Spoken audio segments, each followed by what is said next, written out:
सत्संग की आधी घड़ी, तप के वर्ष हजार, तो भी बराबर है नहीं, कहें कबीर विचार।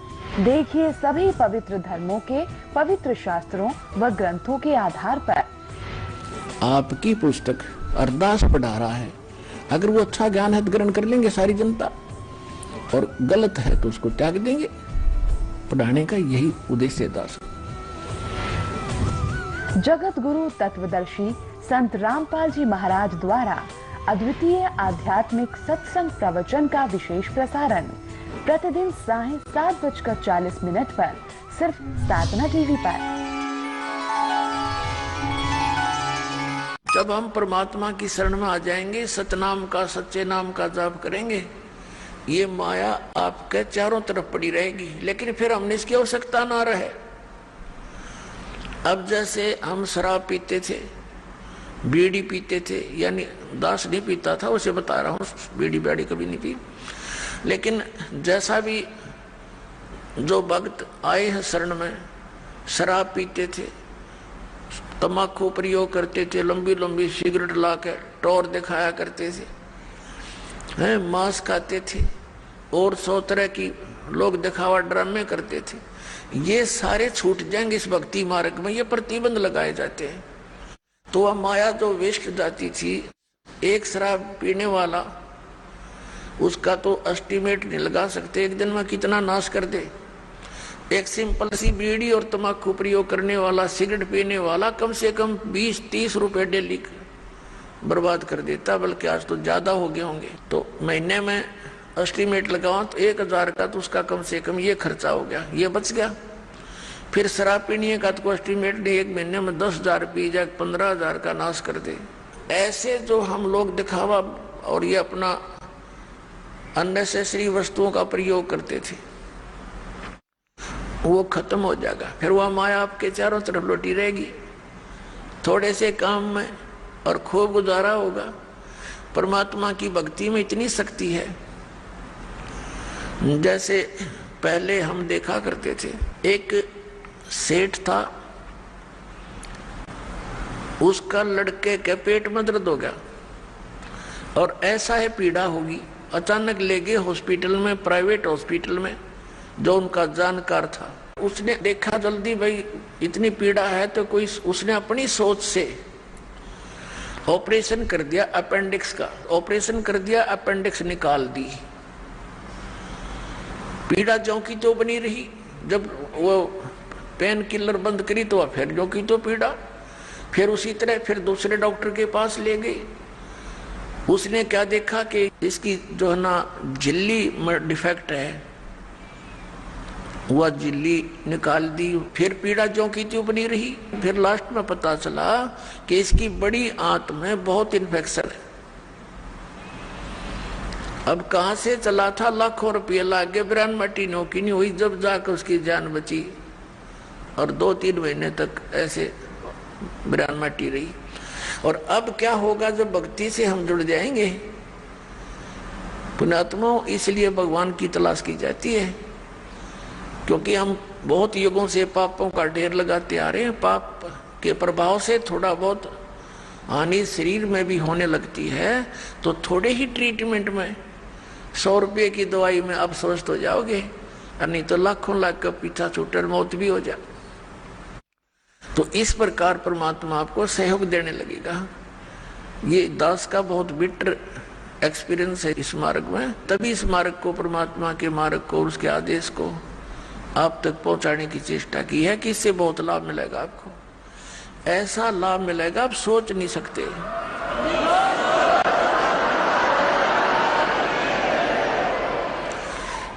भगवान को हम इसलिए खोज रहे थे कि वो हमें सर्व सुख देता है।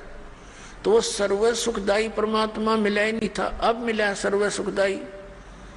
अब ये सुख ही सुख देगा, यहाँ दुख हो ही नहीं सकता। जैसे बर्फ है, एसी रूम है, वो ठीक चल रहा है तो उसमें गर्मी का काम क्या। तो ऐसे परमात्मा का ये कनेक्शन मिलने के बाद आपके परिवार में न सोच ले, गर्मी के दिनों में एसी लग गया और वो सर्दियों में भी काम करेगा। यानी ऑटोमेटिक है परमात्मा का सिस्टम, आपके हर तरह से सुख देगा। तो प्रसंग चल रहा है कि हम उस स्थान को भूल गए जहां जाकर हम सदा सुखी रहेंगे, और हम सभी पहले वही रहते थे। अब कई भक्त अज्ञानतावश भोले भाले जिनको ज्ञान नहीं, वो ये प्रश्न किया करते कि एक बात बता, जब सारे ही यहाँ से चले गए तो यहाँ कौन रहेगा? बता, वो नैया ही चिंता हो रही है कि यहाँ कौन रहेगा बता। अरे यहाँ यूं तो एक पत्थर है, घूमता रहेगा, हमने क्या ठेका ले रखा है पृथ्वी का? ये मंगल ग्रह जो चांद और ये सारे धक्के खाने लग रहे, ये फिर जाएगा। हम अपने सतलोक में चलेंगे, इसकी हमने क्या क्या करना? ये तो जिसका हुआ आप संभालेगा इसने। तो कहने का भाव ये है कि हम इतने रंग गए यहाँ पर। जैसे एक भक्त भोला बाला, उसके घर उसकी पत्नी बहुत बीमार थी, बहुत समस्या में थी, हर तरह से तकलीफ थी। परमात्मा की दया हुई, दीक्षा ली, भगवान की कृपा से वो स्वस्थ हुई। तो उसको समझाने लगे, भाई नाम ले ले भगत, नहीं तो भक्ति ना करने से पशु बनोगे, जोटा बनेगा। वो जोटा बुग्गी ले रहा था, उससे कहा भाई फिर जोटा बनेगा तो न्यू बोला, महाराज जी जोटा भी तो बनना चाहिए, फिर बुग्गी में कौन चलेगा? इसने बुग्गी की चिंता हो रही। मैं कहा अच्छा भाई, तो बुग्गी खातिर कर ले काम। फिर उसे उपदेश ले लिया उसने। लेकिन हमारी धारणा ऐसी बनी हुई है कि यहाँ ऐसे कैसे होगा। तो पुण्यात्माओं, परमात्मा की इस मार्ग को बहुत गहराई से समझो। जिस उद्देश्य से परमात्मा स्वयं आते हैं उस अच्छे लोक से इस गंदे लोक में आपके लिए, तो ये कितना इंपॉर्टेंट काम होगा। एक ऐसे वैसे तो भगवान इतनी दूर से आए नहीं, आपको ये ज्ञान देने के लिए कि तुम यहाँ के रहने वाले नहीं हो, सतलोक में एक बहुत सुख है, और जिस सुख को तुम यहाँ खोज रहे हो ये तुम्हें 1000 लाख करोड़ वर्ष खोजते रहो तो नहीं मिला, एक जन्म की जब बात छोड़ो। और यहाँ क्या हालत है तुम्हारी, उससे हमें परिचित कराते हैं। उधर से काल के दूत भी अपनी खूब काल प्रेरणा से अज्ञान का प्रचार स्प्रे कर रहे हैं जगह जगह। अपने आत्माओं, परमात्मा ने आके हमें इसलिए ये ज्ञान दिया क्योंकि हम उनके बच्चे हैं, और ये जो काल हमारा दुरुपयोग कर रहा है हम इसके बच्चे नहीं हैं। अपने बच्चों को कोई ऐसा दुखी कर सकता है? किसी की टांग कट गई, किसी की आंख फूट गई, और किसी का हाथ कट गया, किसी का बेटा मर गया, किसी की बेटी मर गई, कोई कैंसर से पीड़ित है, कोई पशु पक्षी बनकर, गधे कुत्ते बनकर बिष्टा खा रहे हैं, टट्टी खा रहे, तो ये कोई अपने बच्चों को ऐसे दुखी कर सकता है? तो इस भगवान को हम अपना मालिक मान सकते हैं? यहाँ का जो स्वामी है ये काल है, इसका उद्देश्य हमें पीड़ित करना और विचलित रखना है, भ्रमित रखना, ताकि इनको भगवान का ज्ञान ना हो जा और कहीं ये भाग ना जा। तो उससे पहले ये अपने संत भेज के, वो भी बच्चे परमात्मा के, वो संत हैं या जैसे भी उस काल का फंस गए, वो उस अज्ञान के मास्टर बन गए, उस अज्ञान को जगह जगह प्रचार करने लगे। भोली आत्माओं ने उनको संत महात्मा मानकर उनके एक एक वचन को शिरोधार्य कर लिया। अब ये सच्चा ज्ञान जब आता है तो वो पुराना पेंट उतरता नहीं जल्दी सी।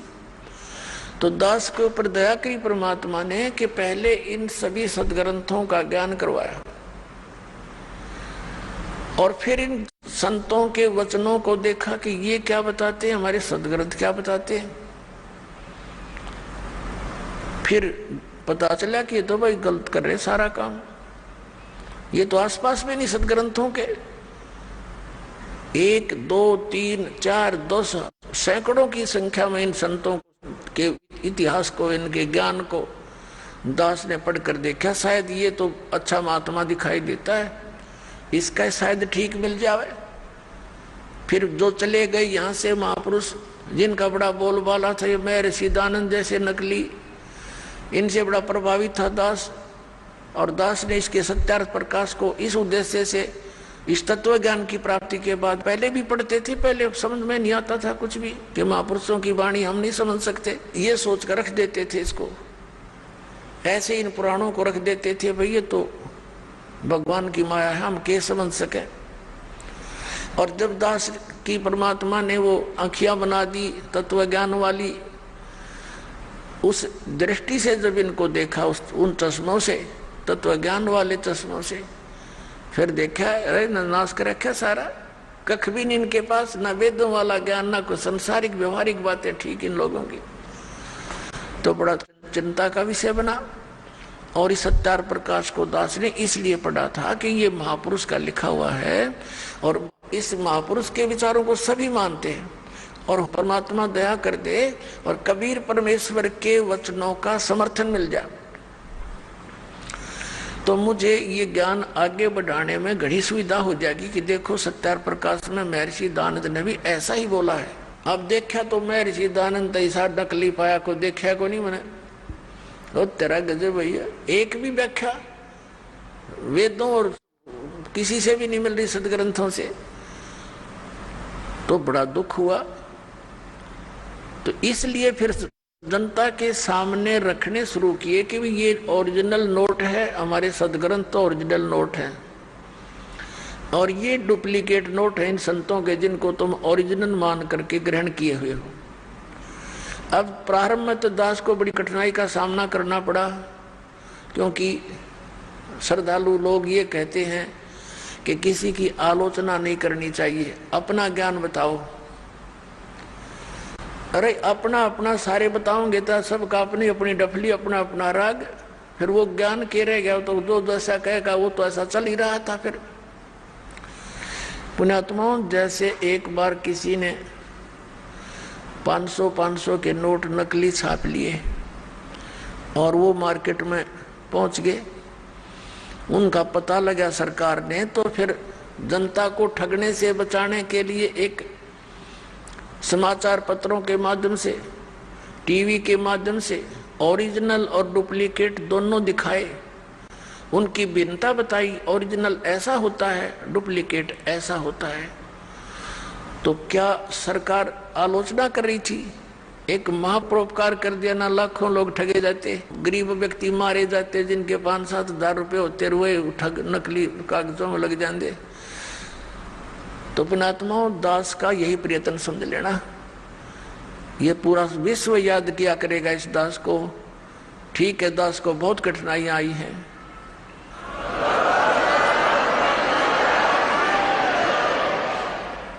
इस सच्चाई को ऊपर लाने के लिए, इस ज्ञान को उठाने के लिए सहयोग तरह कबीर भगवान का, लेकिन दास उसका बैल है और उसी के सहारे से इसको गाड़ी को खींचकर पटड़ी पर चढ़ाया है।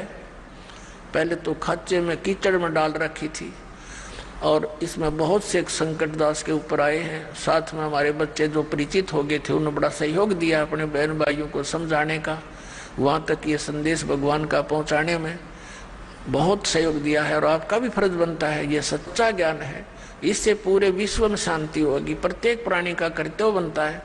पहले आप अच्छी तरह समझे दास के विचारों को और शरद ग्रंथों को और उन महापुरुषों के विचार जो दास आपके रूबरू कराता है कि उन महापुरुषों ने भी ऐसी साधना की, उनसे उनका मोक्ष हुआ, तो उनको अच्छी तरह समझकर फिर आप लगो और साथ में औरों को भी ट्राई करो प्यार से।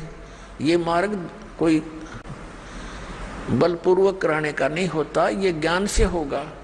और काल भगवान ने एक प्रार्थना की थी परमात्मा के समक्ष, कबीर जी के समक्ष, कि हे परमात्मा, आप चौथे युग में जितना चाहो जीव ले जाना, लेकिन एक दया करना परमात्मा कि जोर जबरदस्ती ना करना। कलयुग में जब आप ले जाओ, अपना ज्ञान देना, आपका ज्ञान ग्रहण करें वो आपके हो जा, और मेरे ज्ञान को माने वो मेरे पास रह जा, मेरा आहार बने रहे। जबरदस्ती ना करना और अपना ज्ञान समझा के कितने ले जाना। अपनात्मा परमात्मा ने कहा था ठीक है भाई, ज्ञान बगैर तो मैं ले ही नहीं जा सकता, अगर वैसे भी ले जा तो वहां टेके नहीं, ये फिर आओगे वापस। पहले वही ना रहा करती, तो मालिक को मालूम ही था कि ज्ञान से दृढ़ करूंगा इनको, और यहाँ के दुखों से ये छक चुके होंगे, यहाँ की इन कोठी बंगलों से भी ये छक चुके होंगे। आइए अब हम उन श्रद्धालुओं के अनुभव जानते हैं जो जगत गुरु तत्वदर्शी संत रामपाल जी महाराज जी से दीक्षा प्राप्त कर चुके हैं तथा उनके द्वारा बताए गए भक्ति मार्ग पर चल रहे हैं। हेलो हेलो, आप पवन भगत जी बात कर रहे हैं? हाँ जी। हाँ, सबसे पहले भगत जी आपको मेरा सत साहेब। सत साहेब जी, सत साहेब। हाँ हाँ, मैं वेस्ट बंगाल के आसनसोल से बोल रहा हूँ भगत जी। जी बोलिए। और हाल फिलहाल में ही मैंने ऑनलाइन दीक्षा ली, दुर्गापुर से ली थी, आसनसोल के दुर्गापुर जी में एक सेंटर है, वहीं से मैंने हाल फिलहाल में प्रथम नाम लिया है जी। और वीडियो में मैंने बहुत कुछ देखा, मैंने आपके बारे में, रामचंद्र जी के बारे में जी। तो भगत जी यही मैंने थोड़ा सा सच्चाई जानने के लिए मैंने आपको फोन किया कि ये सब मैंने इसमें कहाँ तक सच्चाई है, क्योंकि भगत जी सुनी सुनाई बातों पर विश्वास करना कमजोर चरित्र का लक्षण है। बिल्कुल। और अफवाहों को सत्य मानना भेड़ बुद्धि का परिचय देना है।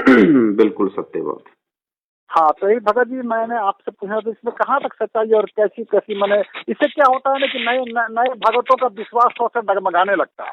जी जी, सही कह रहे हैं आप जी। तो इसके बारे में आपका क्या राय है?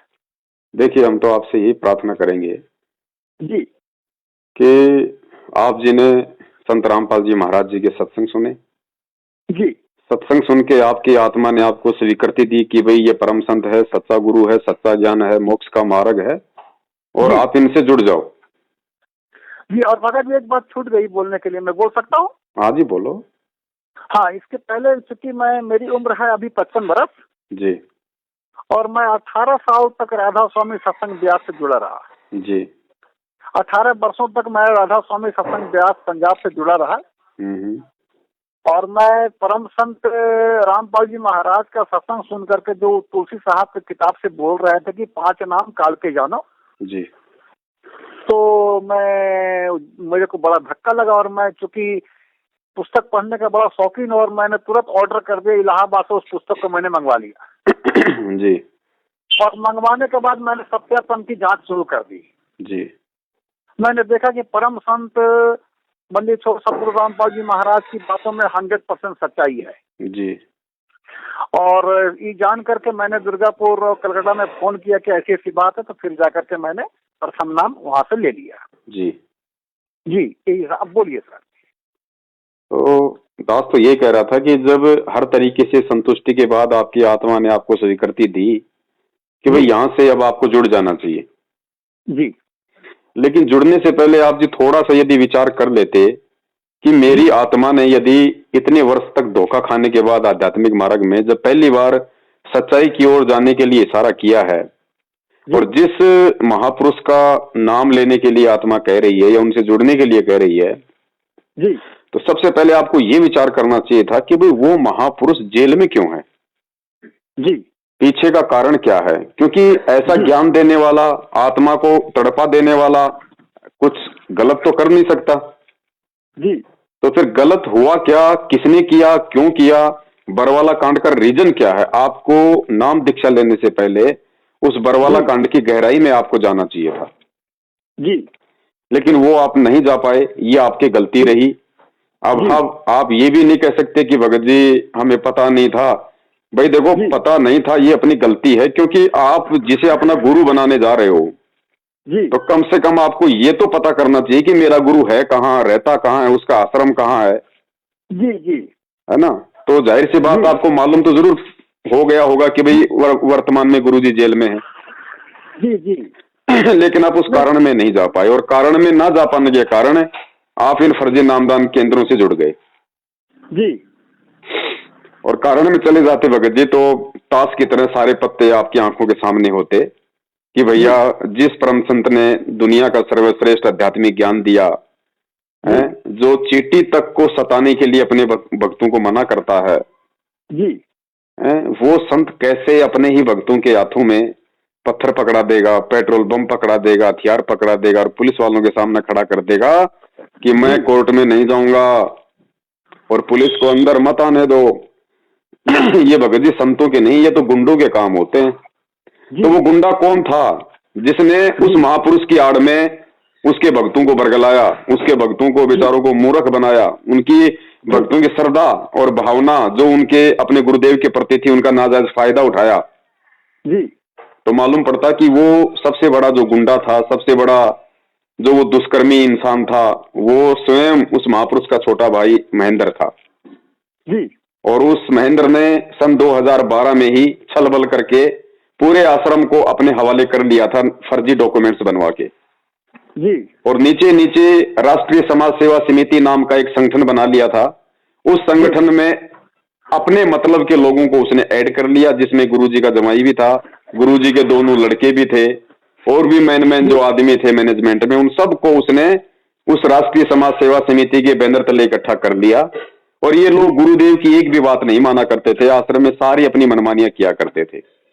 गुरुदेव का करोथा कांड का सन 2006 का जो मामला था जी, जिसमें आर्य समाजियों के साथ में झगड़ा हुआ था, क्योंकि परमात्मा ने आर्य समाजी महर्षि दयानंद सरस्वती के द्वारा एक सत्यार्थ प्रकाश पुस्तक लिखी थी जी। और महर्षि दयानंद जी ने क्या किया कि उन्होंने वेदों का अनुवाद तो किया उसने बाद में, और पहले उन्होंने अपना जो अनुभव था भगवान को जानने का, पहचानने का, वो उन्होंने सत्यार्थ प्रकाश नाम की पुस्तक में लिख दिया और लिख करके उस पुस्तक को उन्होंने समाज में वितरित कर दिया।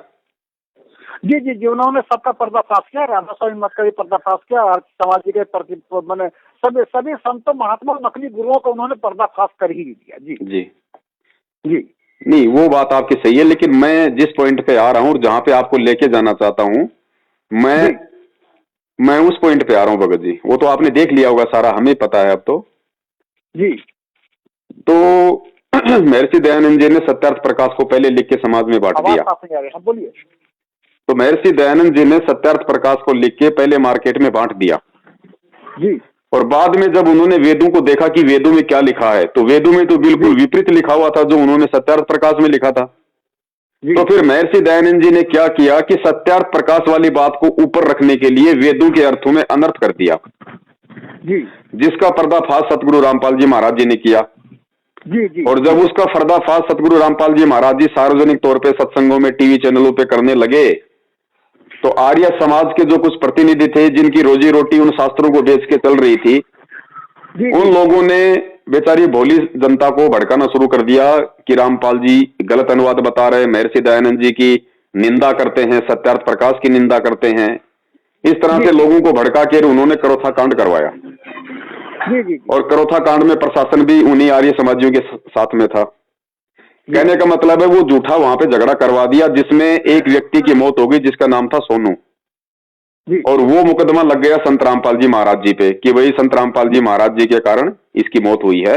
तो वो मुकदमा गुरु जी का कोर्ट में चल रहा था जिसकी तारीखें पड़ रही थी जी, क्योंकि 2006 में ये करोथा कांड हुआ था। उस कांड में गुरुजी 21 महीने जेल में रहे। 2008 के लास्ट में गुरुजी आ गए थे आश्रम में। उसके बाद गुरुजी की तारीखें पड़ रही थी क्योंकि गुरुजी उस मुकदमे में जमानत पे बाहर थे। अब जमानत पे बाहर हैं तो जाहिर सी बात है भगत जी कोर्ट में तो जाना ही पड़ेगा तारीखों पे। जी जी। लेकिन इन लोगों ने क्या किया, ये जो सतलोक आश्रम मैनेजमेंट हरियाणा था जी, इन लोगों ने गुरुजी को उन तारीखों पे नहीं जाने दिया और हर बार ये लोग कोर्ट को गुमराह करते रहे। कभी तो गुरुजी का फर्जी मेडिकल बना के दे दिया कि वे बीमार हैं, कभी मेडिकल बना दिया कि वे यहाँ है ही नहीं, वे बाहर हैं। इस तरह से इन्होंने कोर्ट की भगत जी 42 बार अवमानना की, 42 बार जी। और वो 42 बार अवमानना होते होते सन 2014 का टाइम आ गया जी। अब भगत जी कोर्ट की भी कुछ मर्यादा होती है, उनके भी कुछ नियम है भगत जी जी। तो 42 बार यदि आप किसी की अवमानना करोगे तो सरकार के पास तो सारे अधिकार हैं जी। तो उन्होंने आदेश दिया फिर कोर्ट ने कि भाई ये तो कानून का मजाक बनाया जा रहा है। संत रामपाल जी महाराज जी यदि सही हैं, वो गलत नहीं है, तो इसका निर्णय सांसारिक तौर पे संत रामपाल जी महाराज जी नहीं कर सकते। इसका निर्णय करेगा प्रशासन, इसका निर्णय करेगा कोर्ट। तो कोर्ट में उनको हाजिर होना चाहिए। अगर वो सच हैं तो उनको कोर्ट में जाने से दिक्कत क्या है जी। लेकिन इन लोगों ने गुरु जी को एक आम व्यक्ति मान के, एक आम संत मान के इन्होंने गुरु जी से भी झूठ बोला और उधर इन लोगों ने जो है यहाँ जो अपनी जो न्यायपालिका है, जो कोर्ट है, उसमें भी झूठा मेडिकल गुरु जी का लगाते रहे। नौबत यहां तक आ गई कि पुलिस को न्यायालय के द्वारा पुलिस को फाइनली टारगेट मिल गया कि संत रामपाल जी महाराज जी को फला फला तारीख को कोर्ट में हाजिर करो, चाहे वे बंकर में छुपे हों, चाहे वो पाताल में छुपे हों, चाहे वो कहीं भी हो, उनको कोर्ट में पेश किया जाए। उसके लिए चाहे कुछ भी छल बल का प्रयोग किया जाए जी। तो कोर्ट ने अपनी कोशिश की तो सतलोक आश्रम मैनेजमेंट हरियाणा ने, क्योंकि भगत जी बहुत ज्यादा अहंकारी लोग हो चुके थे, ये बहुत ही ज्यादा मनवस हो चुके थे, काल का इनके ऊपर अटैक हो चुका था, क्योंकि मनमानियां किया करते थे ये लोग गुरुजी की आड़ में। जी जी जी जी। तो इनको लगा कि हमारे पास तो लाखों भगत हैं, इतना पैसा है, सरकार हमारा क्या बिगाड़ देगी जी। तो इन्होंने क्योंकि गुरुजी से तो आम व्यक्ति को मिलने दिया नहीं जाता था आश्रम में जी, तो इन लोगों ने क्या किया भगत जी, गुरुजी की आड़ में, जी गुरुजी के आदेश की आड़ में, और इन्होंने परमात्मा को, जब बरवाला कांड हुआ तो उससे 4 दिन पहले इन लोगों ने परमात्मा को जान से मारने की कोशिश भी की और इन्होंने गुरुजी को नजरबंद कर दिया जी। ठीक है जी, ये गुरुजी के बयान है, मैं नहीं बोल रहा ये बात, ये संत रामपाल जी महाराज जी के खुद के मीडिया को सामने दिए गए बयान है। उन्होंने खुद मीडिया के सामने अपने वीडियो में कहा है कि मुझे भी आश्रम में रोक के रखा हुआ था। अब मैं छुपा नहीं रहता तो मेरे को जान मार देते। जी जी जी हाँ, अगर मैं छुपा नहीं रहता तो ये लोग मुझे मार देते, ये उनके बयान है। और सत्यवादी कभी झूठ नहीं बोलता, और वास्तव में इन्होंने ऐसी हरकत की थी, क्यों की थी, क्योंकि ये लोग ज्ञान को ना समझ पाने के कारण उनको गुरु या परमात्मा नहीं मानते थे, केवल उनको एक साधारण सा संत मानते थे जी। तो जब कोर्ट ने फाइनल टारगेट जब दिया, वो टारगेट के भैया किसी भी तरह से उनको पेश किया जाए जी, और जब इनको मालूम पड़ा कि प्रशासन आश्रम के ऊपर चढ़ाई करने वाला है, सरकार मुस्तैद हो गई है, 3-4 आर्मी की टुकड़ियां आ गई है बीएसएफ वगैरह की, जी, तो इन्होंने ऑल ओवर इंडिया में जो भी इनका नेटवर्क था, जितने भी इनके कोऑर्डिनेटर थे, उनके माध्यम से फरमान जारी करवा दिया कि गुरुजी का आदेश है और जितने भी जो जवान भगत हैं वो सभी सतलोक आश्रम बरवाला में आ जाओ, वरना सबका नाम खंड हो जाएगा, गुरुजी का आदेश है जी। तो बेचारे जो भगत थे अपने भाव और श्रद्धावश आश्रम की तरफ दौड़ लिए। आश्रम में जाने के बाद उनको आदेश दिया गया कि गुरुजी का आदेश है, गुरुजी कोर्ट में नहीं जाना चाहते और पुलिस आश्रम के अंदर नहीं आनी चाहिए, तो आप लोगों ने कमांडो बनना है, कमांडो। तो बेचारे भक्तों को काले कपड़े पहना के उनके हाथों में जो है लठ दे के सारी इन्होंने पूरी व्यवस्था कर ली, पेट्रोल के बम बना लिए, जो है छोटी छोटी ईंटें तोड़ के रख ली, और कुछ मतलब बंदूकधारियों को इन्होंने बाहर से बुलवा लिया। हाँ। और आश्रम के अंदर पूरा मुस्तैद हो गए कि यदि पुलिस अटैक करती है तो आर पार की लड़ाई होगी जी। अब भगत बेचारा भोला होता, उसको नहीं पता इन सब बातों का, क्योंकि नए नए लोग जुड़ते हैं, उनको नहीं पता होता। तो भक्तों ने सोचा भाई वास्तव में गुरुदेव का आदेश होगा और गुरुदेव का आदेश है तो उसकी पालना करनी पड़ेगी, वरना फिर हमारा तो जीवन बेकार हो जाएगा जी। तो भगत बेचारे इस भाव में आकर वहां पे कमांडो बन गए और पुलिस वालों से लड़ने के लिए तैयार हो गए जी। फिर हरियाणा प्रशासन ने देखा कि भाई संत रामपाल जी ने तो अपना पूरा मतलब सैन्य दस्ता तैयार कर लिया है, पूरे कमांडो तैयार कर लिए हैं। अब प्रशासन ये थोड़ी देख रहा है कि भाई ये किसी मैनेजमेंट ने किया है या किसी उनके भाई ने किया, प्रशासन तो गुरुजी को टारगेट बनाएगा ना। जी जी, तो मेन आदमी को टारगेट बनाएगा जी। तो प्रशासन ने और आदेश दे दिया कि भैया कुछ भी करना पड़े उनको हर हाल में पकड़ना है, क्योंकि ये नाक की लड़ाई हो गई। तो प्रशासन ने भगत जी तकरीबन 25 से 30 हजार पुलिस फोर्स की व्यवस्था की अचानक। हाँ जी। और पता नहीं 16 टुकड़ियां बीएसएफ की, फलाना टुकड़ियां सीआरपीएफ की, आरपीएफ की, पता नहीं 25 से 30 हजार वहां पे पुलिस फोर्स के जवान आश्रम के चारों तरफ मुस्तैद कर दिए गए और धारा 144 लगा दी गई पूरे बरवाला में जी। और पुलिस ने फाइनली 18 तारीख को काफी बार उन्होंने अनाउंसमेंट किया कि भैया हमारा भक्तों से कोई झगड़ा नहीं है, आप भगत लोग यहां से हट जाओ, प्रशासन को अपना काम करने दो, हम केवल संत रामपाल जी महाराज जी को कोर्ट में पेश करना चाहते हैं, तारीख हो जाएगी, तारीख के बाद में जो भी कोर्ट का डिसीजन होगा वही हमें मान्य होगा, हमारा आप लोगों से कोई झगड़ा नहीं है।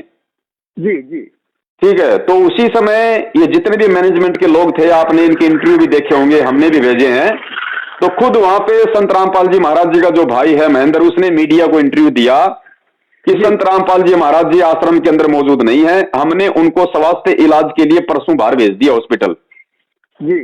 अब भगत जी पुलिस है, वो कोई मूर्ख थोड़ी है भक्तों की तरह। पुलिस वालों ने देखा यार ये कह रहे हैं कि हमने परसों संत रामपाल जी महाराज जी को इलाज के लिए बाहर भेज दिया और यहां तो 20,000 पुलिस फोर्स पिछले 6 दिन से पड़ी है, धारा 144 लग रही है, चिड़ी का बच्चा आश्रम से बाहर जा नहीं सकता, तो संत रामपाल जी महाराज जी कहां से चले गए जी। तो और ज्यादा उनको शक हो गया। और फाइनली उन लोगों ने 18 नवंबर 2014 दिन के 12 बजे जैसे रमणी शुरू हुई, आधी रमणी चली थी, तुरंत सबसे पहले सतलोक आश्रम बरवाला के आदेश पे आश्रम की तरफ से आश्रम की छत पे जो कमांडो खड़े थे उन्होंने पत्थरों से पुलिस वालों के ऊपर पथराव करना शुरू किया जी। उसके बाद में पुलिस वालों ने फिर भक्तों के ऊपर वही पत्थर वापस मारने शुरू कर दिए। जब ज्यादा बात बढ़ गई तो फिर पुलिस की तरफ से आंसू गैस के गोले आश्रम की तरफ छोड़े गए। लेकिन भगत जी दास भी वही मौजूद था, जो सच है वो दास बोलेगा। पुलिस वालों ने भगत जी केवल आंसू गैस के गोले दागे थे, गोलियां नहीं चलाई उन्होंने, पुलिस की तरफ से एक भी गोली नहीं चली जी। ना ही सतलोक आश्रम मैनेजमेंट की तरफ से कोई गोली चली जी। जबकि हथियार उनके पास भी थे, हथियार सतलोक आश्रम के पास भी थे। लेकिन आंसू गैस के गोलों से, पत्थरों से और डंडों से ही सब कुछ वहां पे तहस नहस हुआ था। जो भी भगत मरे हैं, जो भी वहां पे घायल हुए हैं, पुलिस वाले या भगत जी। अब उसके बाद में भगत जी फिर जो मुख्य जो व्यक्ति थे, जो मतलब कि दोषी व्यक्ति थे जी। उनको भगत जी पुलिस ने पकड़ लिया। और कुछ लोग जैसे गुरुजी का जवाई था, गुरुजी का भाई था, ये लोग अपनी राजनीतिक सेटिंग के तहत आश्रम से निकल गए रात को जी। गुरुजी को अकेला छोड़ गए और आश्रम से ये लोग फरार हो लिए। जी। और 19 तारीख की रात को 9 साढ़े 9 बजे के आसपास गुरुजी को हरियाणा पुलिस प्रशासन पंजाब के पंचकुला में लेके गया। पंचकुला में पहुंची पुलिस की टीम 1 बजे, गुरुजी का मेडिकल हुआ। गुरुजी बिल्कुल स्वस्थ थे, किसी प्रकार का कोई बीमारी कोई रोग नहीं था। जी। जो ये लोग झूठे मेडिकल बना के दे रहे थे कि वो अस्वस्थ हैं, बेड से उठने की भी उनकी हिम्मत नहीं है, वही गुरु बिल्कुल स्वस्थ पाया गया। क्योंकि गुरु ने पहले कह दिया था कि मुझे तो बंधक बना के रखा हुआ था, मेरी कोई बात ये लोग नहीं मान रहे थे। जी। जी। तो हॉस्पिटल से नीचे जैसे ही गुरुदेव आए तो गुरुदेव को मीडिया वालों ने पूछा कि रामपाल जी आपने जो गुंडे तैयार कर रखे थे, आपने जो इतना सब कुछ किया, तो गुरुजी ने कहा भाई मेरे कोई गुंडे नहीं थे, वो राष्ट्रीय समाज सेवा समिति के थे। हाँ, वो वीडियो मैंने देखा है जी। तो गुरुजी ने स्पष्ट कहा कि भाई वो मेरे नहीं थे, वो राष्ट्रीय समाज सेवा समिति के थे। तो मीडिया वालों ने कहा कि रामपाल जी समिति भी तो आपकी है। तो गुरुदेव ने कहा कि नहीं, समिति मेरी नहीं है जी। तो ये क्लियर हुआ, सब कुछ साफ हो गया कि भाई ये जो भी कांड हुआ, जो भी कांड करवाया, ये केवल संत रामपाल जी महाराज जी के भाई और मैनेजमेंट के कुछ लोगों ने अपनी मनमानी हरकतों के चलते अहंकार में आके इन्होंने ये कांड करवाया।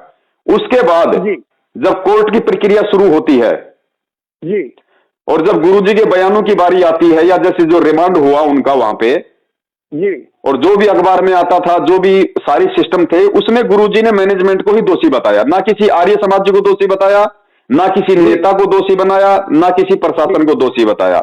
गुरुजी का जो भी बयान बाहर आया उसमें यही आया कि रामकुमार ढाका, बलजीत और राजेंद्र ने मेरा बना बनाया आशियाना उजाड़ दिया, और आश्रम में जो भी गलत काम हुए वो सतलोक आश्रम मैनेजमेंट हरियाणा और समिति वाले लोग किया करते थे जी। और पिछले 6 साल से इसका सबसे बड़ा जो सबूत है जी, वो सबूत ये है कि पिछले 6 वर्षों से भगत जी, संत रामपाल जी महाराज जी के लाखों की संख्या में भगत हैं जी, आज तक सतलोक आश्रम मैनेजमेंट हरियाणा के द्वारा, उनके भाई के द्वारा, ना ही तो एक बार भी चंडीगढ़ हाई कोर्ट में सतगुरु रामपाल जी महाराज जी की जमानत लगाई गई जी, और ना ही सतगुरु रामपाल जी महाराज जी के जो बयान है कि उन्होंने किसको दोषी बताया, वो बयान आज तक संगत में नहीं भेजे गए। आज तक जी, बयान इसलिए नहीं भेजे गए क्योंकि बयान तो इन लोगों के पास है ही, क्योंकि मैनेजमेंट ने ही बाद में वकील खड़े किए, जी, तो बयान तो इनके पास हैं। लेकिन उन बयानों में स्पष्ट लिखा हुआ है कि बरवाला कांड का जो मुख्य दोषी है वो राष्ट्रीय समाज सेवा समिति है जी। इसलिए ये लोग संगत में बयानों की कॉपी, फोटोकॉपी 6 साल हो गए आज तक नहीं भेज रहे। अगर ये भेज देंगे तो संगत को मालूम पड़ जाएगा कि गुरुजी ने किसको दोषी बताया है जी। और जब मालूम पड़ जाएगा संगत को कि सतलोक आश्रम मैनेजमेंट हरियाणा को गुरुदेव ने दोषी बताया है, और जो उनका भगोड़ा भाई है जो आज तक पुलिस से छुपता हुआ फिर रहा है, ये सब लोग बरवाला कांड के दोषी हैं, तो उसके बाद भगत जी इन फर्जी नाम दान केंद्रों पे कौन जाएगा, कौन यहां से नाम दीक्षा लेगा, कौन इनको दान का पैसा देगा, कौन इनको ज्योति पाठ का पैसा देगा, कौन इनके कहने पे उल्टे सीधे आदेश मानेगा। जी। तो ये इनकी पूरी भगत जी राम कहानी है। अब हम लोग ये जो सच्चाई है, इस सच्चाई को हम भगत समाज तक पहुंचा रहे कि भैया ज्ञान को आधार बनाओ, हमारे गुरुदेव सच्चे परमात्मा है, पूर्ण परमेश्वर है, वो ना कभी गलत वो कर सकते, ना किसी को गलत करने का आदेश दे सकते। और आज उनके जेल जाने के बाद उनके आदेश की आड़ में जो ये पीले पर्चे आते हैं, ये नकली ऑडियो आती हैं, इनमें यही आदेश आते हैं कि बीजेपी को वोट दो, कांग्रेस को वोट दो, उसको आरक्षण में सहयोग करो, उसको ये करो। तो भैया जो आदेश गुरुजी ने 27 साल से हमें सत्संगों में नहीं दिए, हमें राजनीति से, इस वोटबाजी से हमेशा दूर रहने का आदेश दिया, वही गुरु जेल जाने के बाद में अपने सत्संगों के विरुद्ध कैसे अपने भक्तों को राजनीति की आग में डाल देगा जी। और जिस गुरु ने अपना विधान बताया कि गुरु बिन माला फेरते, गुरु बिन देते दान, और गुरु बिन दोनों निष्फल है चाहे पूछो वेद पुराण, और परमेश्वर कहते हैं कि 10वां अंश गुरु को दीजिए। 10वां अंश यानी अपनी आमदनी का 10वां हिस्सा दान के रूप में अपने गुरु के हाथों में देना है कि 10वां अंश गुरु को दीजिए, ताते जन्म सफल कर लीजिए। अब बताओ, वो दान का पैसा, वो ज्योति का पैसा आज गुरु के हाथों में ना देके ये बेचारी भोली संगत इन काल एजेंटों के हाथों में दे रही है, इनके फर्जी नामदान केंद्रों पे जमा करा रही है, तो भगत जी भगत समाज को लाभ कहां से मिलेगा? कभी कभी भगत जी मन में थोड़ा सा हमारा, चूंकि अभी मैं तो नया हूँ ना जी, और बहुत सारे सत्संग भी गुरु महाराज का बहुत डेढ़ 3-4 बहुत सारे सत्संग भी मैंने सुना, किताब को भी अध्ययन किया जी। कभी कभी मेरा हम ही इंसान मन में एक ख्याल पैदा होता कि कहीं काल भगवान तो हमारे गुरुदेव से मजबूत तो नहीं है जी। जी, मन में ऐसा ख्याल क्यों आता? भगत जी देखो, ऐसा है, मन में ख्याल इसलिए आता है कि कुछ सत्संगों की थोड़ी सी कमी है, वरना गुरुदेव ने अपने विधान में क्या बताया कि बच्चों, जब मैं तुम लोगों की ये पतली हालत देखकर, तुम लोगों की दयनीय हालत देखकर, जब मैं सतलोक से अपने बेटे जोगजीत का रूप बना के इस पृथ्वी पे आना चाह रहा था, तो बीच में मेरी उस काल से मुलाकात हो गई, और काल को मैंने कहा कि भाई मैं नीचे जा रहा हूं उस परमात्मा के आदेश से, और तेरी हकीकत मैं नीचे जाके बताऊंगा, सभी जीवों को मैं वो सार नाम दूंगा और सबको मैं सतलोक लेके जाऊंगा। तो काल की परमात्मा की काफी वार्तालाप हुई, फिर एंड में बात ये हुई, काल ने ये कहा कि परमात्मा आप मुझे ये वचन दो कि आप नीचे जाओगे और आप अपना ज्ञान प्रचार करोगे, लेकिन परमात्मा आप जबरदस्ती ना करना, जो आपका ज्ञान समझे वो आपका, और जो आपका ज्ञान ना समझे परमात्मा वो मेरा, उसको आप बाई फोर्स जबरदस्ती सतलोक लेके नहीं जाओगे। तो परमात्मा ने कहा तथास्तु। तो परमेश्वर तो अपने विधान अनुसार, अपने वचन अनुसार जबरदस्ती तो करेगा नहीं, परमात्मा तो आके सतलोक की जानकारी देगा और वहां जाने की जो साधना, जो मंत्र है वो बताएगा। अब जिसने जाना है वो भक्ति करेगा, जिसने नहीं जाना वो बकवाद करेगा। फिर परमात्मा ने बताया कि भाई देखो, यहां का विधान है, काल, वो परमेश्वर ने कहा कि जब तक हंसा मेरी आना और काल लगे ना तेरा बाणा, कि हे काल, जब तक मेरा भगत, मेरा हंस मेरी आन में रहेगा, मेरी मर्यादा में रहेगा, तब तक तेरा अटैक नहीं हो सकता, तेरा दाव मेरे भगत पे नहीं लग सकता जी। तो भगत जी, अगर ये सतलोक आश्रम मैनेजमेंट हरियाणा यदि मर्यादा में होता, तो भगत जी उस काल की क्या औकात, उस जैसे 1000 काल भी यदि उस आश्रम के बाहर आ जाएं, और जिस आश्रम में भगत जी पूर्ण परमात्मा बैठा हो, जिस आश्रम को परमात्मा ने मिनी सतलोक बना रखा हो, जिस आश्रम में हजारों भगत रोजाना सतनाम का जाप करते हो, जिस आश्रम में परमात्मा की ज्योतियां जल रही हो, भगत जी उस आश्रम में 1000 काल भगवान मिलकर भी उस बरवाला आश्रम की एक ईंट तक नहीं उखाड़ सकता। लेकिन परमात्मा का विधान था कि जब तक हंसा मेरी आना, काल लगे ना तेरा बाना। तो भगत जी ये लोग मर्यादा में नहीं थे, जिस कारण से इन लोगों के माध्यम से उस काल को आश्रम में प्रवेश करने का मौका मिल गया जी जी। और परमात्मा के विधान के विपरीत होने से फिर तो परमात्मा किसी को मना करेगा ही नहीं। भाई गुरुजी ने क्या कहा कि भाई अगर तुम लोग हाथी पे बैठे हो और नीचे चाहे 20 कुत्ते भौ भौ करे, तुम्हें घबराने की जरूरत नहीं है, वो तुम्हारा कुछ नहीं बिगाड़ सकते। लेकिन अगर तुम अपनी गलती से हाथी के नीचे उतर जाओगे, फिर तो तुम्हारी पिंडी पाड़ेंगे जी। तो भगत जी परमात्मा रूपी हाथी के ऊपर जो ये मैनेजमेंट बैठा हुआ था, कभी बाद में ये अपनी गलती के चलते उस परमात्मा से नीचे उतर गए, और नीचे तो भगत जी काल तैयार खड़ा था। अब देखिए, मैंने कहा जाता है ना कि गुरु पुण्य आत्माओं को मिलते हैं जी, गुरु पुण्य आत्माओं को अपने शरण में लेते हैं जी। तो वो पुण्य आत्मा जब गुरु के शरण में चल जाते हैं तो फिर गुरु द्रोही कैसे बन जाते हैं भगत जी? देखो भगत जी, बात ऐसा है, ये जीव आत्मा ऐसा तो है नहीं कि आप और हम सबको परमात्मा जब यहाँ सतलोक से आए तो हम सबको अपने साथ में लेके आए थे। हम तो परमात्मा से बहुत ही पहले यहाँ पे आए हुए ना जी भाई। इस 21 ब्रह्मांड में परमात्मा बाद में आए, पहले हम आए काल भगवान के साथ। जी और जब परमात्मा प्रथम सतयुग में इस पृथ्वी पे आए तब तक तो भगत जी हमारे इतने कर्म बिगड़ चुके थे। हमने इतने, कभी वो कसाई के जन्म भोगे, कभी राजा के जन्म भोगे, कभी आम व्यक्ति के जन्म भोगे। तो हमारे इतने कर्म बिगड़ चुके हैं, इतने कर्म बिगड़ चुके हैं भगत जी, हमारे ऊपर इतने पाप कर्मों का बोझ है जो परमात्मा धीरे धीरे उसको साफ करने में लगे हुए हैं। तो होता क्या भगत जी, परमात्मा की जो शरण जीव को मिलती है ना, वो शरण उसके उन अनंत युगों वाले जो जन्म है, उन जन्मों में उसने जो अच्छे काम किए, जो पुण्य काम किए, उन पुण्य कर्मों के आधार से परमात्मा उसको मानव जन्म देके अपनी शरण में लेता है। इसलिए परमात्मा उनको कहता है कि पुण्य आत्मा। अब साथ में पुण्य के साथ साथ उस आत्मा के पाप कर्म भी उसके साथ में रहते हैं जी। अब वो आत्मा सतगुरु की शरण में आने के बाद इस ज्ञान को आधार बनाकर यदि और अपने पुण्य बनाएगी मर्यादा में रह के, जी, तब तो पुण्य आत्माएं रहेगी, उसके ऊपर कोई दाव नहीं लगेगा। और वो आत्मा सतगुरु की शरण में आने के बाद भी यदि वो छल बल को नहीं छोड़ेगी, राग द्वेष ईर्ष्या को नहीं छोड़ेगी, अपनी मनमानी हरकतों को नहीं छोड़ेगी, तो भगत जी परमात्मा का विधान है काल भगवान के साथ कि परमात्मा जबरदस्ती ना करना। जो आपका ज्ञान समझ के आपको स्वीकार करे वो आपका, और जो आपका ज्ञान समझ के फिर भी बकवाद करे वो मेरा।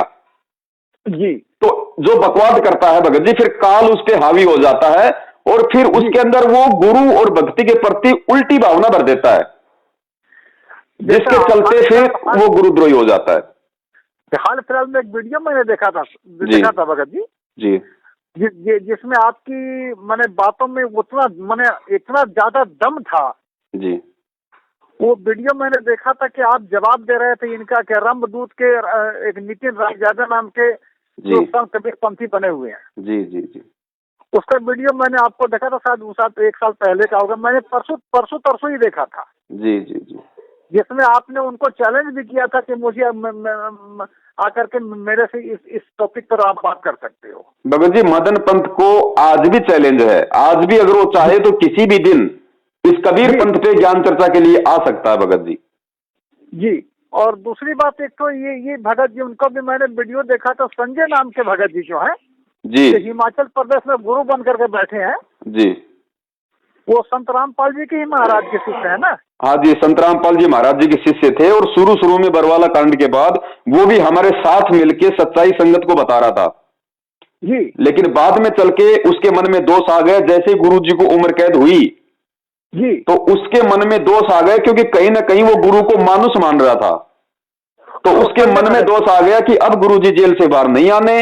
और जिस प्रकार गुरु जी की गैर हाजिरी का और भक्तों के भोलेपन का ये सतलोक आश्रम मैनेजमेंट हरियाणा फायदा उठा के अपने धर्म को धंधा बना लिया, क्यों ना तू भी उसी राह पे चल जी। तो उसके मन में दोष आया और उसने भी अपना अलग से चिमटा गाड़ लिया।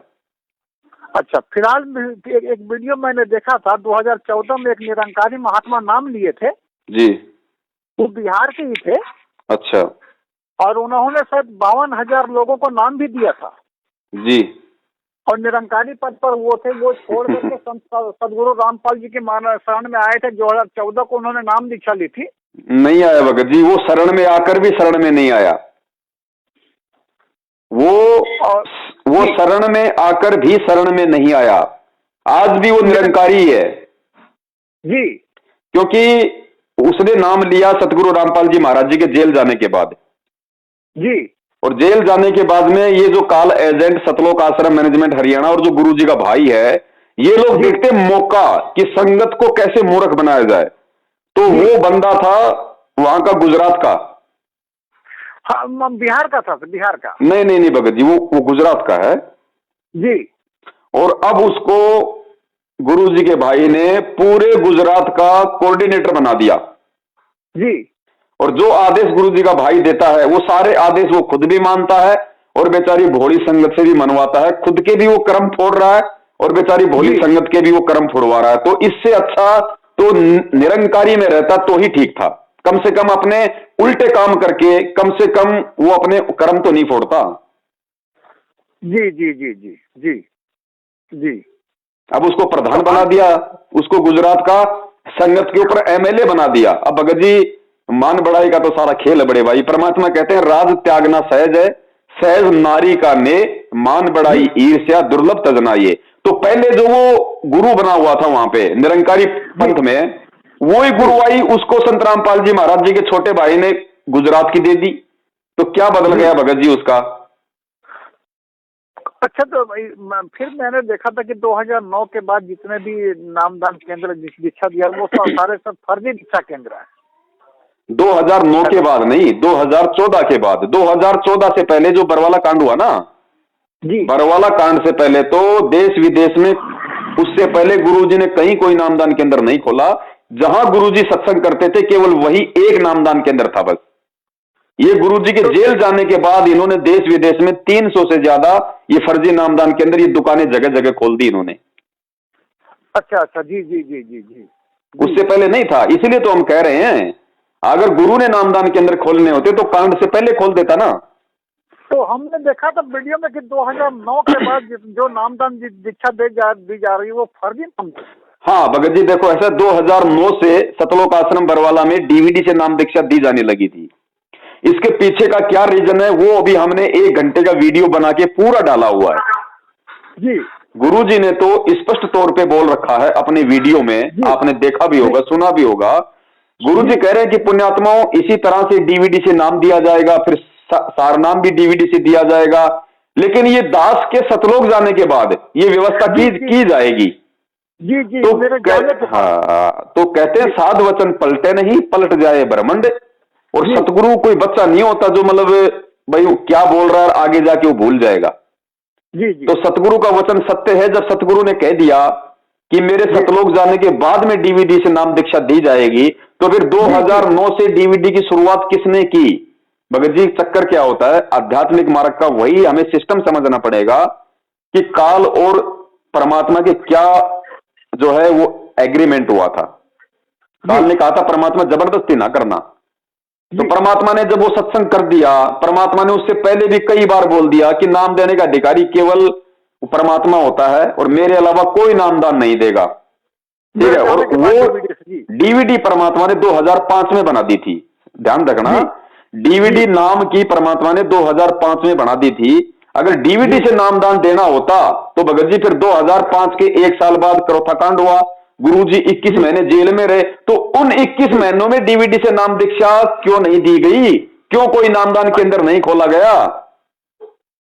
किसी के शुद्धिकरण की व्यवस्था भी नहीं की गई कि एक भी जगह कोई नामदान केंद्र खोला गया हो। क्यों नहीं खोला गया?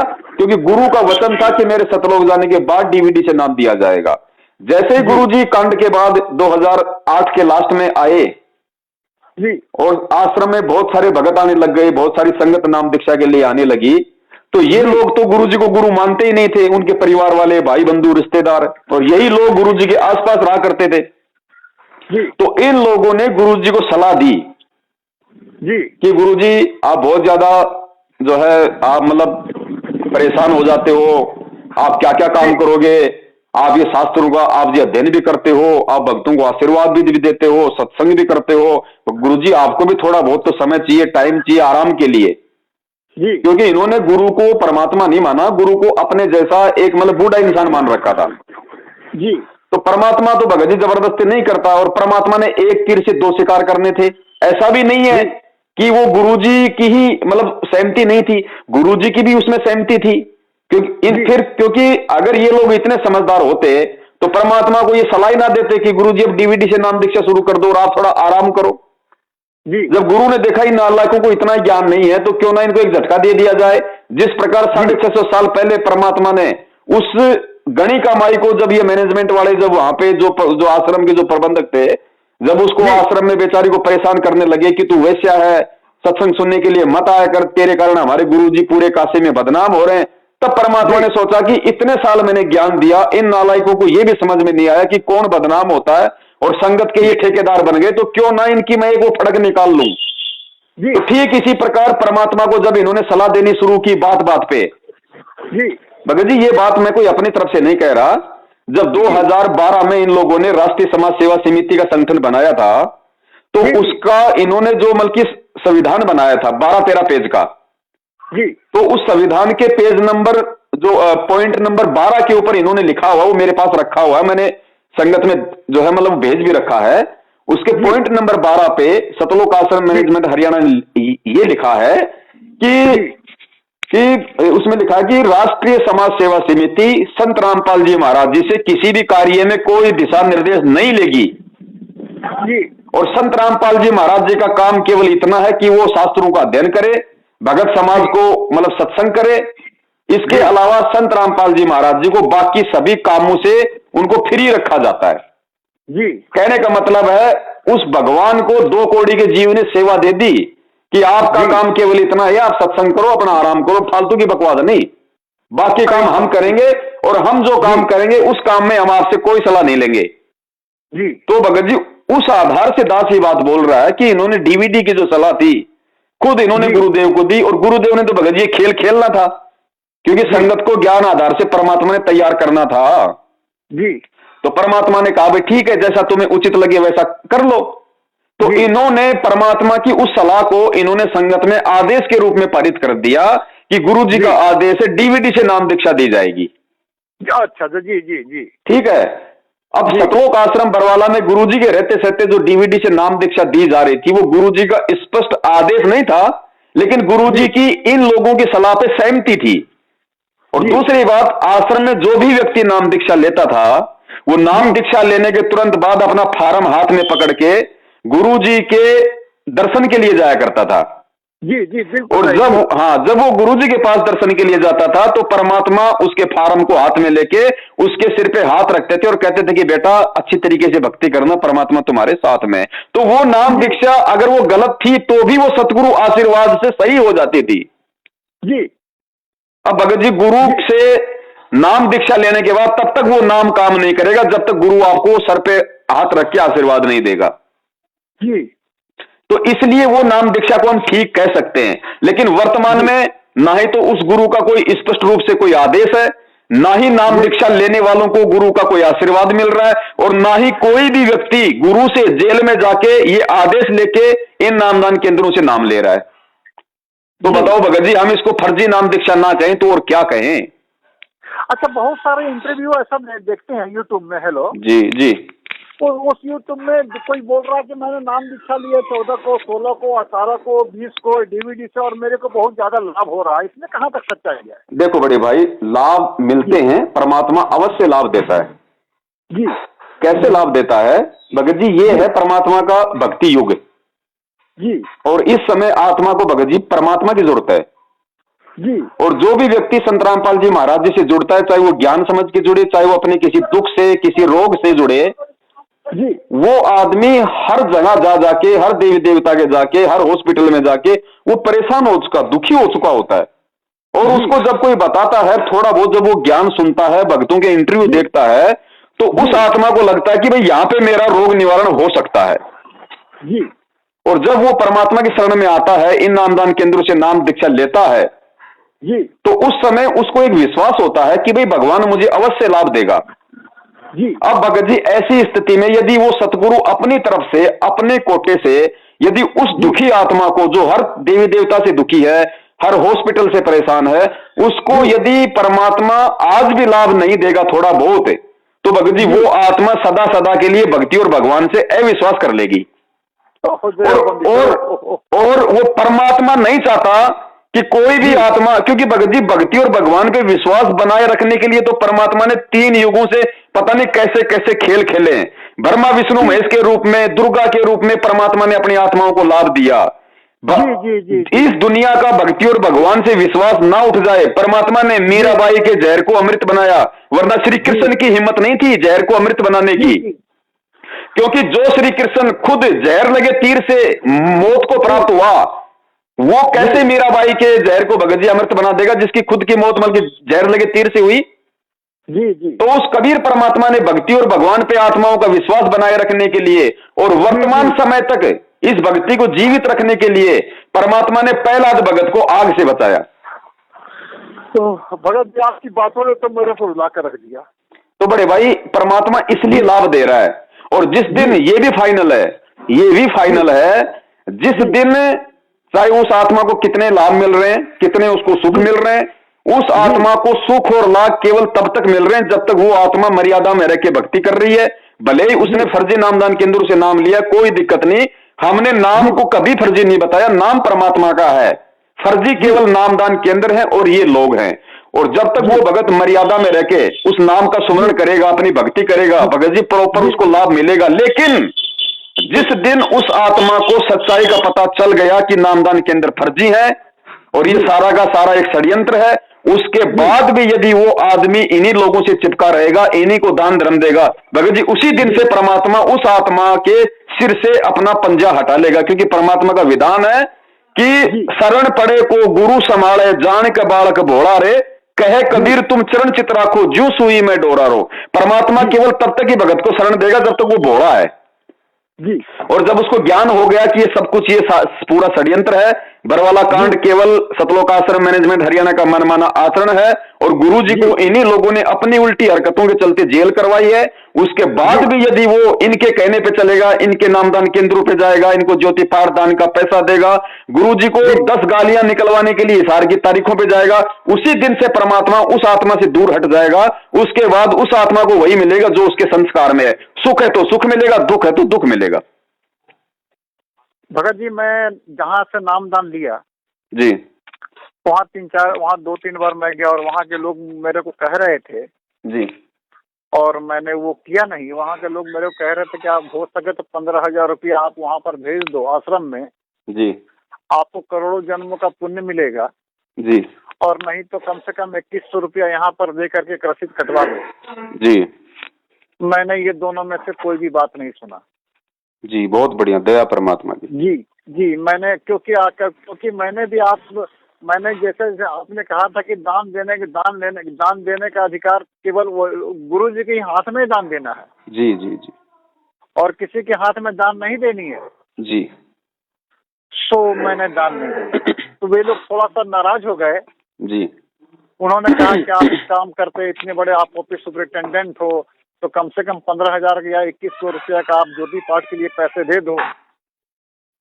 तो नाराज है तो नाराज है, मैं बस अपना जैसा कि आपने कहा कि मर्यादा में जो रहेगा उसी का, फर्जी नाम दान केंद्र से भी दीक्षा लेने पर उसको लाभ मिलेगा। बिल्कुल भगत जी, मर्यादा में रहनी है जी।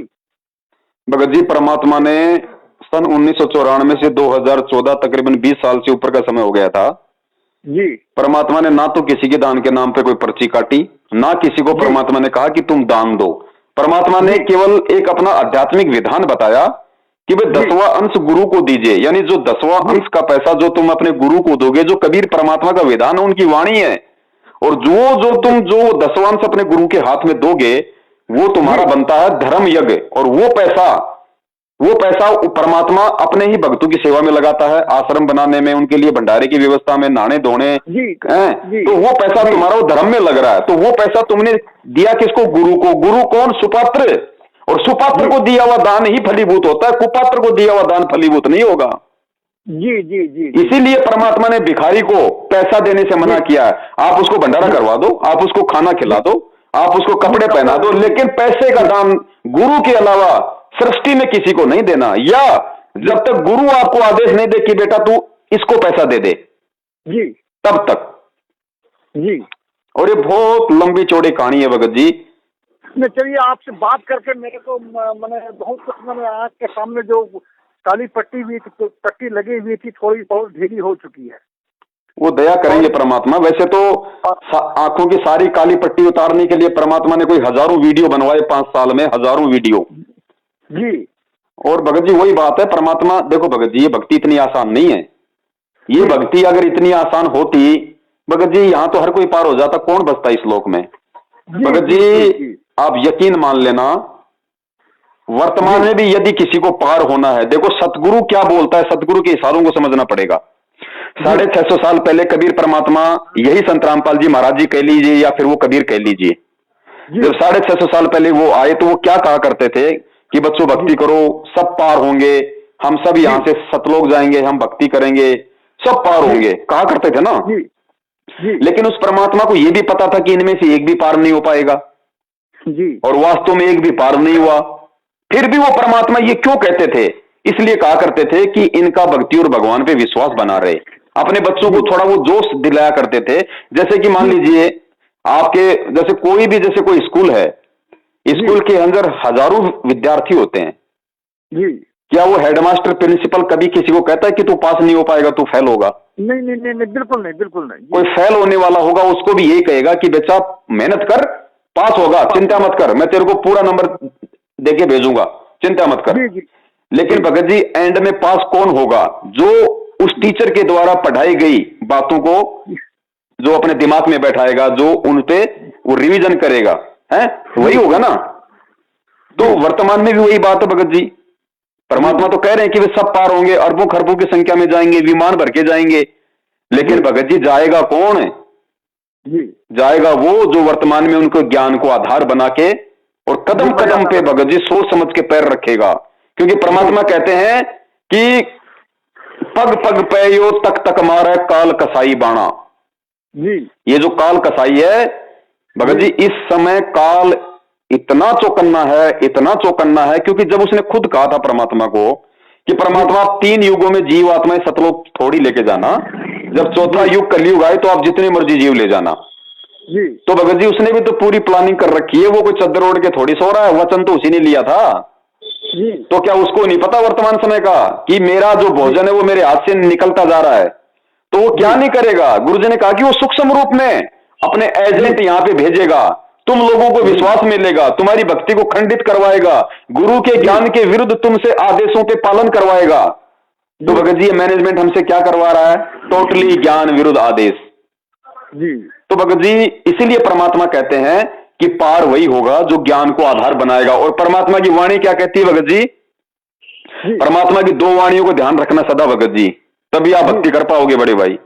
परमात्मा की पहली वाणी है कि ये संसार विघन की घाटी, विघन की घाटी मतलब ये लफड़ों पे जगह है। ये संसार विघन की घाटी, कोई निकलेगा बिरला सूर, कोई सूरमा भगत ही यहां से निकलेगा इस कलयुग की पिछली पीढ़ी में।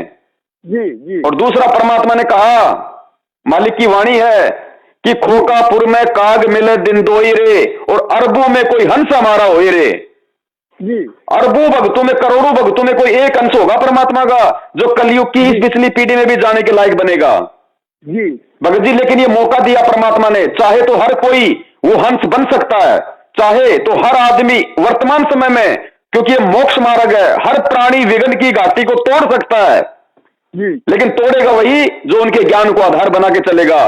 काल एजेंटों के चापलूसी करने वाला, कुपात्रों को दान धर्म देने वाला, फर्जी नामदान केंद्रों से जुड़ के अपनी भक्ति का सत्यानाश कराने वाला, इशार तारीखों पे जाके घुटने तोड़ना, समय पैसा बर्बाद करना, वहां जाके पुलिस पब्लिक से 10 गालियां वहां पे गुरुजी को दिलवाला कि देखो रामपाल पाखंडी के चेले आ गए, भीड़ इकट्ठी कर दी, दुनिया को ये लोग परेशान कर रहे हैं, वो कभी जिंदगी में पार नहीं होगा। अगर यही कुकर्म करने थे भगत जी, यही अगर कुकर्म करने थे तो क्यों संत रामपाल जी महाराज जी की शरण में आए?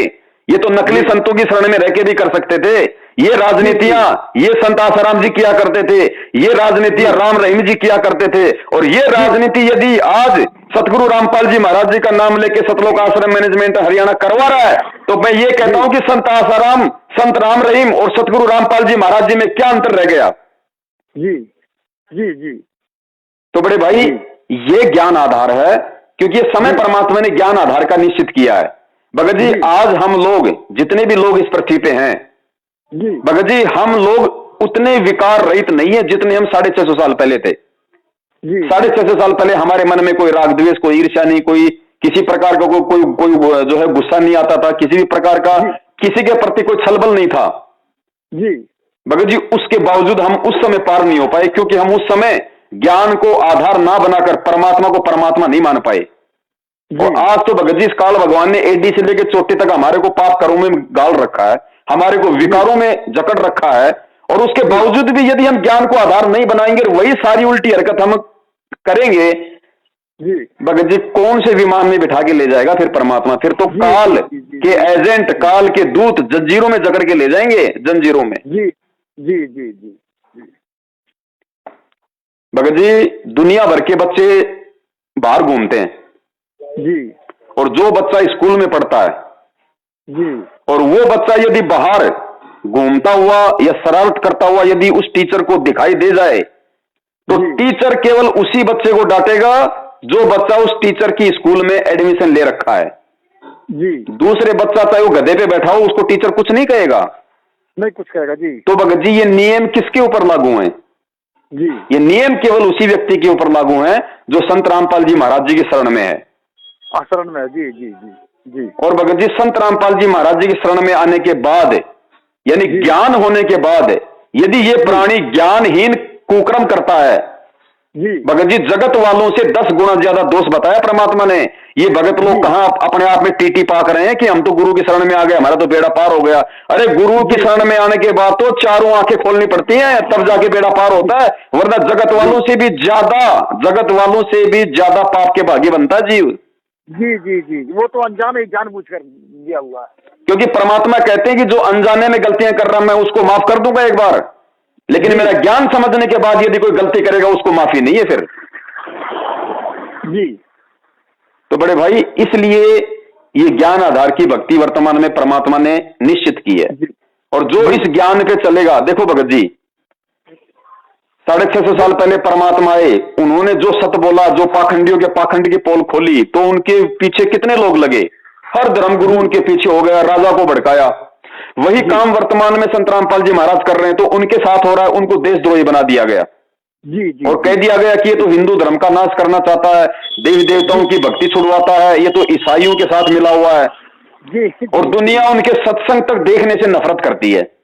जी जी भगत जी वही स्थिति हम जैसे भगत भाइयों के साथ हो रही है, क्योंकि हम भी उसी राह पे चल रहे हैं जिस राह पे हमारा गुरु चल रहा है। तो भगत जी हमारे को इन्होंने गुरुद्रोही बना दिया और कह दिया कि पवन दास से कोई बात कर लेगा, पवन दास के कोई वीडियो देख लेगा तो उसका नाम खंड हो जाएगा। अब भगत जी ये लोग मना इसलिए करते हैं क्योंकि अब आपने दास से तकरीबन 50 मिनट हो गए बात करते हुए जी, और आपको सारी सच्चाई समझ में आ गई। और सच्चाई समझ में आने के बाद ना तो आप इनके फर्जी आदेश पे चलोगे, ना आप इनके नामदान केंद्रों पे जाओगे, ना आप इनको किसी प्रकार का 10वां अंश ज्योति पाठ या दान का पैसा दोगे।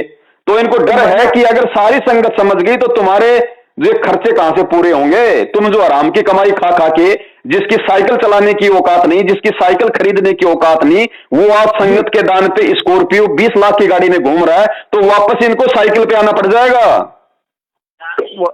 मैंने वही ना भगत जी, मैंने आपसे कहा कि जब मैं नामदान केंद्र पर गया था ना जी, तो वहाँ के कुछ भगत आपका भी नाम ले रहे थे जी, तो मैंने रामचरितमानस में पढ़ा था कि सुनी सुनाई बातों पर विश्वास करना कमजोर चित्त का लक्षण है। बिल्कुल भगत जी। और अफवाहों को सत्य मानना भेड़ बुद्धि का परिचय देना है। बिल्कुल। तो मैंने उनकी बातों पर विश्वास नहीं किया, डायरेक्ट मैंने आप ही से पूछ लिया तो मेरे मन में जो भी संशय था वो सारा संशय बिल्कुल दूर हो गया। भगत जी परमात्मा ने भी यही विधान बताया। परमात्मा कहते हैं कहे कबीर सोए जन मेरा, जो नीर खीर का करे निवेरा। करे निवेरा जी। अरे हंस किसे बताया? हंस वो होता है एक गिलास के अंदर, एक कटोरी के अंदर गुरुजी बोले कि दूध और पानी को आपस में मिक्स कर दो, और जो हंस होगा वो भगत जी दूध पी लेगा, पानी को छोड़ देगा। परमात्मा ने उसको ऐसा लक्षण दिया है, उसको गुण दिया है। तो वो हंस परमात्मा ने अपने भक्तों को बनाया। किन भक्तों को? जिनके हृदय में ज्ञान समा गया, तत्व ज्ञान समा गया। अब वो भगत चाहे झूठ और सच्चाई को कितना ही मिक्स कर दो, वो परमात्मा के तत्व ज्ञान को आधार बना के दोनों तरफ की बातों को ध्यान से सुनेगा, फिर विवेक करेगा, विचार लगाएगा, और अपने गुरुदेव के द्वारा जो तत्व ज्ञान रूपी जो लालटेन दी है, जो टॉर्च उसको प्राप्त है, उस टॉर्च की रोशनी में वो साफ साफ देख लेगा कि क्या सही और क्या गलत है। जी जी जी जी जी जी जी जी। और भगत जी एक बात बताइए। हाँ एक मिनट हाँ बोलिए। एक बात बताइए भगत जी। संत रामपाल जी महाराज जी ने खुद हमें अपनी शरण में लेने के लिए जितने भी धर्म गुरु हैं, जितने भी शंकराचार्य हैं, सबके वीडियो दिखाए, सबकी पुस्तकें पढ़ाई। अरे तभी तो हम कोई निर्णय कर पाए कि भाई वो कबीर भगवान है या फिर रामकृष्ण भगवान है। अगर गुरुजी हमको ये वीडियो नहीं दिखाते, उन नकलियों के, उनकी पुस्तकें नहीं दिखाते, तो हम कैसे यकीन कर पाते कि कौन भगवान है और कौन भगवान नहीं है? नहीं, हम लोग तो कुआं का बैल और कुएं का मेढक बने रहते। तो संगत को बताओ फिर वो परमात्मा कैसे आदेश दे देगा कि पवन दास के वीडियो देखोगे तो नामखंड हो जाएगा, जब उस परमात्मा का विधान है कि जब तक दोनों तरफ की नहीं देखोगे वो मेरा भगत ही नहीं है। मेरा भगत तो वो है जो दोनों तरफ की देखेगा। अरे देखने से नामखंड नहीं होता, देखने के बाद में गलत वस्तु को अपनाने से नामखंड होता है। जी जी जी जी जी जी। नहीं, मैं क्लियरिफिकेशन हो गया, आपसे बात करके क्लियरिफिकेशन हो गया। और भगत जी नाम दीक्षा आपने ले ली, उस समय तक देखो आप जी को सच्चाई का पता नहीं था, आपने किसी भी प्रकार की कोई शंका नाम पे नहीं करनी, नाम परमात्मा का है। लेकिन अब आपको सच्चाई का पता चल गया, आप जी परमात्मा को अपने घर में प्रकट मान के, भगत जी ये सत भक्ति है, आत्मा से परमात्मा का संबंध है, ये वही कबीर है, कोई संत रामपाल जी नहीं, ये ध्यान रखना। और कहते हैं मोको कहां ढूंढे रे बंदे, मैं तो तेरे पास में। जिस परमात्मा ने इतना ज्ञान देके हमारी आस्था मंदिर और मस्जिदों से हटवाई कि भगवान उन पत्थर के टुकड़ों में नहीं, भगवान तो तुम्हारे घट में है। रोज संध्या आरती करते हैं कि घट ही में गंगा, घट ही में यमुना, घट ही में है जगदीश। तो जगदीश कौन है? जगदीश कोई विष्णु भगवान थोड़ी है, जगदीश यानी कबीर परमात्मा, जगत का ईश। तो गुरुदेव कह रहे कि वो तो तेरे घट में है, तेरे घर में है बेटा, मैं तो तेरे साथ में हूं, मोको कहां ढूंढे रे बावड़े, मैं तो तेरे पास में है। अब इन्होंने क्या कर दिया कि अगर गुरुजी कहीं है तो केवल नामदान केंद्रों पे है। इन्होंने वही नकली पंडित अज्ञानी धर्मगुरु वाली परिपाटी पे ये भगत समाज को लेके जा रहे हैं कि अगर तुम्हें कोई प्रार्थना करनी है तो नामदान केंद्र पे करो, पाठ ज्योति का पैसा जमा करना तो नामदान केंद्र पे करो, भगवान से कोई संकल्प लेना तो नामदान केंद्र पे करो। गुरुजी कहीं है, अगर तुम्हारा नाम खंड हो गया, मर्यादा खंड हो गई तो नामदान केंद्र पे आओ। अरे भैया नामदान केंद्र पे भगवान को तुमने रस्सियों से बांध रखा है क्या, जो हमारे को केवल वही मिलेगा? जी। और मालिक कहते हैं कहे कबीर सुनो भाई साधो, मैं तो हूं विश्वास में। जी जी बिल्कुल। अगर तुझे विश्वास है तो सर पहाड़ की चोटी पे जाके बैठ जा, आत्मा से पुकार करेगा तो मैं तो अंतर्यामी हूं, मैं तो तुरंत पुकार सुनता हूं। परमात्मा कहते हैं चीटी पायल बाजे पैर, साहेब सुनता है सब लहर। जी। अरे महाभारत के युद्ध में उस टटीरी पक्षी जिसको ये भी नहीं पता कि राम कौन है, कबीर कौन है, उसने आत्मा से पुकार की थी। परमात्मा ने अंडों की रक्षा के लिए इंद्र के हाथे घंटा तोड़ के महाभारत के युद्ध में डाल दिया और अंडों की रक्षा की। तो वही परमात्मा तो आज हिसार जेल में बैठा है, हमारे पास में है, हमारे साथ में है, उसी का तो हमें शब्द मिला हुआ है। तो क्या वो हमारी नहीं सुनेगा? हम तो डायरेक्ट उसके शरण में जी, लेकिन सुनेगा उसकी जिसको विश्वास होगा। जी बिल्कुल बिल्कुल। जी जी। अन्यथा भगत जी वो कस्तूरी वाले हिरण की तरह चाहे भटकते रहो पूरी जिंदगी, भगवान नहीं मिलेगा। जी ठीक है भगत जी। ठीक है बड़े भाई। हेलो, हाँ आपसे बात करके बहुत मेरे शंकाओं का समाधान हो गया, बहुत ही अच्छा लगा मेरा। हेलो, ठीक है बड़े भाई। और हाँ भगत जी यही मेरा व्हाट्सएप नंबर है, मेरा शुभ नाम है मनोज कुमार लाला। ठीक है बड़े भाई, ठीक है, दया मालिक की। ठीक है, सत साहिब। बोलो सतगुरुदेव की।